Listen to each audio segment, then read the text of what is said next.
Hi again then guys, and welcome to episode 16 of Days Gone By, the review series for Gran Turismo's selection of vintage and predominantly classic cars. And in this particular pick, we're featuring probably one of my favourites in this class, definitely one of my favourites of the more underappreciated vehicles within the category. And it's kind of ironic to me that this car isn't used and really appreciated by more people, given how historically important and significant it is. Because the car is, of course, the Mazda Cosmo, or the 110S. There are a number of different versions of this car on the game, a couple of which are more powerful than the other two. And this particular model of vehicle is, as I said, significant because it was Mazda's initial foray into the world of rotary performance cars.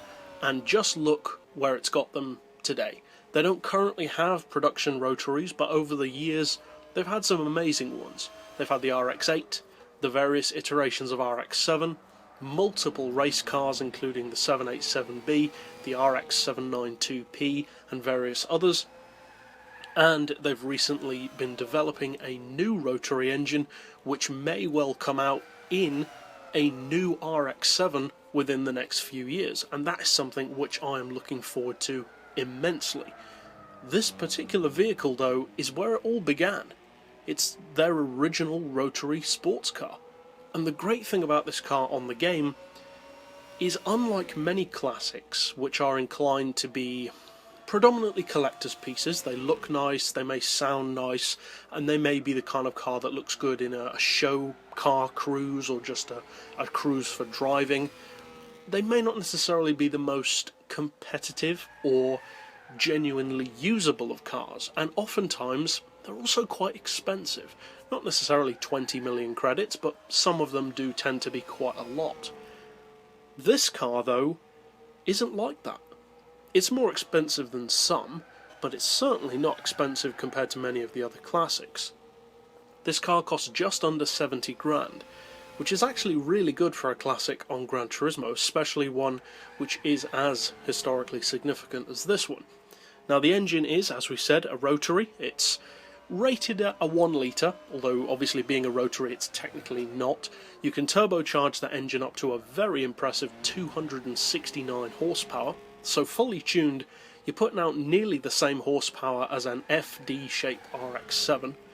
As far as torque, it puts out 179 foot-pounds. Not a huge amount, but rotary engines are typically geared more towards power than torque. And it is a very high revving engine. Peak power's at 8,000, peak torque at 7,500. And it's light.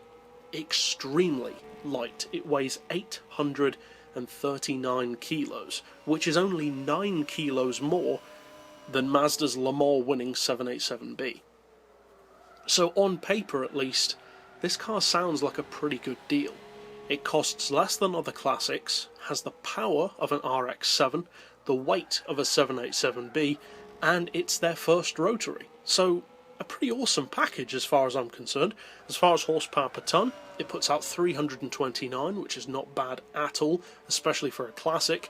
And the PP is actually, I would say, remarkably good on this car. It's very easy for classics, especially lightweight ones and lightweight cars in general on Gran Turismo, to have a PP which is quite simply too high. They're just not competitive enough at that level. This car has an amazing PP, 472. At that PP level, this is a brilliant car. Now, unlike many other fully tuned cars, not just in this series but in pretty much all of my series, I would recommend racing it at that level, because fully tuned, this is an amazing car. So you can race it at anything up to 472 and you will have a strong chance of winning. The top speed, if I remember correctly, is well over 180 under its own power, which for the power is not bad at all. And the handling on this car is absolutely incredible. It's so easy to drive. The car is so compact. The fact that it's a sports car gives it a huge advantage over many of the other classics, which tend to be usually more practical rather than performance based, and it's just a joy to drive. It really is such a fun car to drive. The rotary engine makes it sound unique, and just knowing that you're driving a car with such a unique engine, especially for its time, for me at least, and this is obviously just for me, but I'm sure for others too, it's such a cool feeling to drive a performance vehicle with an unusual engine.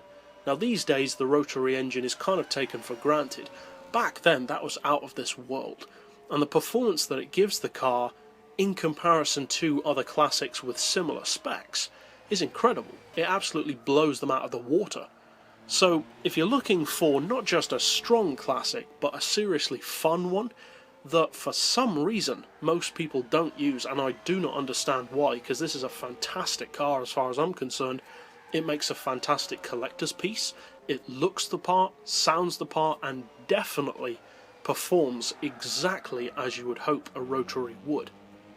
So if you don't own at least one version of the 110S or the Cosmo, I'd definitely recommend checking it out. And to be honest, you don't really need to be a classic fan.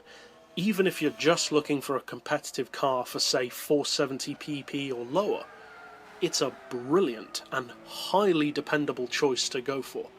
So that's it overall for this particular episode. I'll see you guys next time, and as always, thanks for watching.